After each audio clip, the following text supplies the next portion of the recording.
Need to bring back an old Instagram story? Here's how to unarchive it in just a few taps. First, open the Instagram app and go to your profile by tapping the profile icon in the bottom right corner. Next, tap the three-line menu in the top right, then select Archive. At the top of the screen, make sure you're in the Stories Archive section. Here, you'll see all your archived stories. Now, find the story you want to restore and tap on it. Instagram doesn't have a direct Unarchive button, but here's what you can do. Tap the Share icon at the bottom, then tap Your Story. This will repost the story and make it visible again.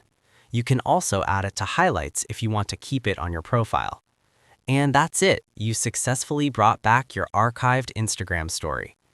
If this helped, don't forget to like, subscribe, and turn on notifications for more quick and useful tips.